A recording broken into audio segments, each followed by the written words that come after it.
Larangan melintasi jembatan Alalak 1 bagi truk angkutan barang mendapat respon keras dari Asosiasi Pengusaha Truk Indonesia atau APTRINDO Provinsi Kalimantan Selatan bersama Asosiasi Logistik dan Forwarder Indonesia Alfi Kalsel.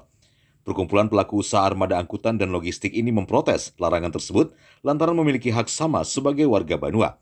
Bahkan tidak diizinkannya truk angkutan logistik melewati jembatan lengkung ini merugikan pihaknya, termasuk biaya operasional serta waktu perjalanan, karena harus melalui Jalan Lingkar Utara Gubernur Sarkawi yang kondisinya rusak parah. Kenapa sekarang jembatan sudah selesai tapi kami belum bisa untuk melintasi? Terus terang kami dari logistik merasa kecewa selama 2,5 tahun kami tidak menggunakan jembatan ini dalam proses pembangunan. Sekarang jembatan ini sudah selesai, tapi kami pun belum boleh izin melintas. Ada berapa kerugian sebenarnya Bang kalau dari keluhan supir sendiri untuk logistik ini?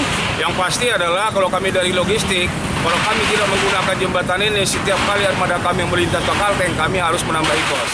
Sementara itu, Direktorat Satuan Lantas Polda Kalimantan Selatan berharap pihak truk angkutan yang masih belum dapat melintasi jembatan untuk bersabar.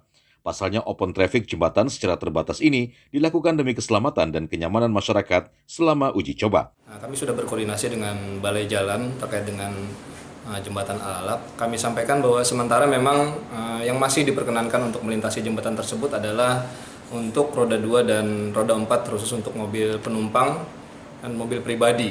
Jadi kami menyampaikan agar para pengelola angkutan maupun komunitas angkutan agar tetap bersabar ya. Hingga saat ini Balai Pelaksanaan Jalan Nasional BPJN Kalsel belum mendapat informasi terkait kapan Presiden akan datang untuk meresmikan jembatan yang menelan anggaran 278 miliar ini. Dari Banjarmasin, Alif Hidayatullah, Kalsel 1net.